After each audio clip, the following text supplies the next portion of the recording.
ero chakne kumbedi ki Omoro kama kumbedi katika wache lok menongo ich chone ken Lutino wa Anyira ti daka iro meta meda na mal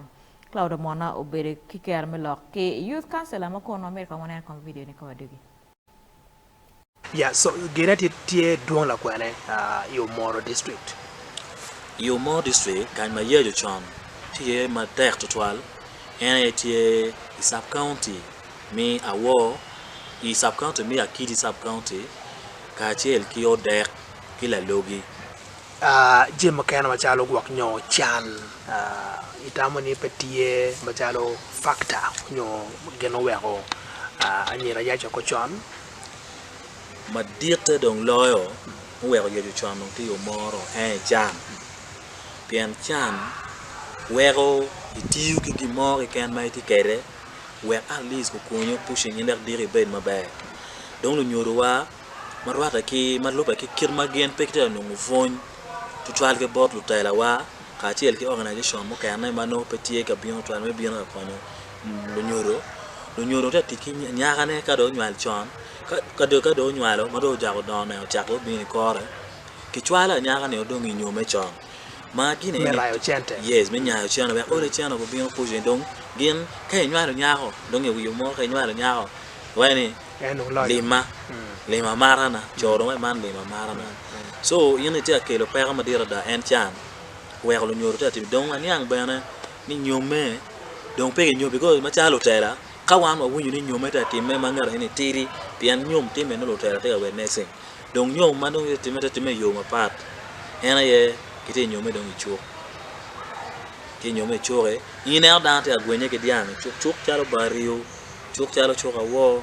chuk chalo chuk malaba dos maker mo me gina go ma ndo time ya you were down gwenye ki ngo down gwenye ke diang ine town down bi na we le don ita gwenye ba nya ko we so ma de ar ma gendo chamo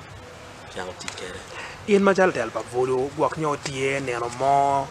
gwak nyo owore won machalo tela ma chero ka joxu ñom me pa la ten yaaka mo mati tiri iken paintier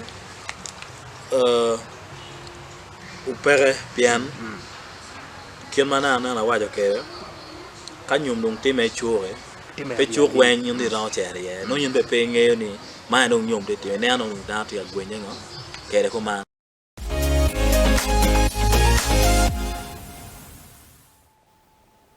Atela pa bulu i Omoro makitikal wonyene Okot GRAVIN kumbeti lok me each nyunongo each ken Lutino Anyira matinga ka ira malo wawaju ka sara woni partner ikarme corona da Lutino maguno gitiga gang kwan mako yaj ubedu duong era enompe corona do karo ena kitika wache enino kititemle deliberately antika akibot lunyodo teenage pregnancy tika mete why just because lunyodo have given up on their roles more get a log mada because pingo Lutino maka gen gudo Kampala nyo urban cities machalo Mbarara Mbale Jinja gikwano mabe pegi yaji yoryot why is there any difference here chelni lunyodo in the urban cities me Uganda gen giti very careful and very responsible about their children ento mamekwa pebe no wamiero ngeni Latino chair school udugu chawa di if she's a day scholar Mario uchiara chuk ini woro Latin matiki mwaka par we are par we chela par we are there ichuk and kane are you okay upstairs are you really okay because Lutino Anyira Jimmy Momati very small like this sways them off aya let's look at even the boy child themselves Lutino will be and it is only by the way what take a look about teenage pregnancy and there is a very big vice madam petika nende the teenage fatherhood Benetica rising up. Lutino may know that teenage parents, and we have so many teenage parents. Latina will be taking more apart, we are when apart, we are already is a father.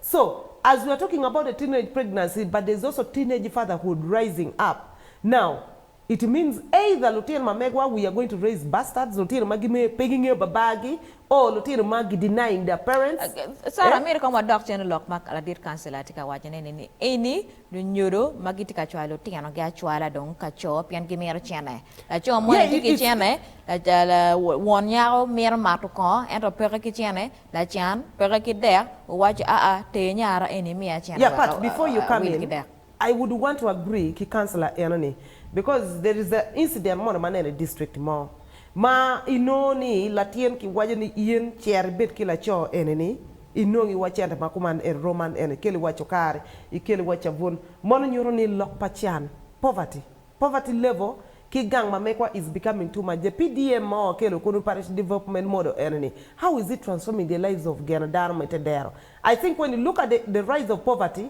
for me is as a result of that. Ana be gamma chia bana chao ki la pen lunyodo mamegwa magu tekine gu ngeyo keto mero ge gwak ki gangi gu gwakawa wa don fod giti gangi ento gen magiti gangi ni keto no gen go chero kwede gangi mano mero go mi ngej matut ket magen ge gwako kwede gangi gene dongeti chato Lutino ko be mi chere nyom chon chero karwata ki cho chero katimo timi malaya ento be gene ge yero Lutino matino ana penye chengwi abai kan lunyodo madono tie idogola migai pat pingo lunyodo achiel nyaro chero kamoni onywal gi chero gi gamo nyaro chero kamoni onywal gi chero gi gamo inoni Lutino Anyira pitika nywal dong ni atika nywal kila cho achiel gitika nywal kaka onywal ya lu onywal ya chuli onywal ya madi koni ka ke Lutino ka inero ka pego poro ni ngar monong pe wego ma pat gena ngwen eni no pira mo bedo rach ento ka kelo ngomo wego ene time teke ki nywala tien mona chiel kreyo ki gamo chena luko mire chul gamo ngone kreyo ki gamo gen lunyodo mamegwa eti kabalo ter mamegwa piem mia chiel gi pe ka konyo Lutino minyang ni gang ki gwako kining gang ki cheriye kining dago ki gwako kining la cho ki at what point in time does the gang at what point in time lokman ma councilor te wachini chan wan we wangi na ni jaki rating chan wa metun ko mal me ganda 67% kumbe gamento yele me mi PDM youth livelihood emioga ngo initiative ngo ma peki mio madong ti wa dong indong mi de chat dong nyera cha me no chena me cham lunyodo mapul dog lu nyap pegi mer ko ma chel ko dong bere ka fur por ka ma jem an young. I remember I told you the story maki kwanya nying mamana from yana ki mochara maramo a beach mano kwani mbale when she was a teacher, but not at any single point in time that I lacked anything at school. My mother would dig mamana no fur poro padano cha mukene fur por mamege, but at the same time no timu chero still kwano gena for Lutino. So it is just laziness. Emma, mimi summarizing makte wachne. Ngare mo ke ken la nyoro mo ke ken matika neno la tiene chalo biya chara. En ke ken anyimo bo beru pe.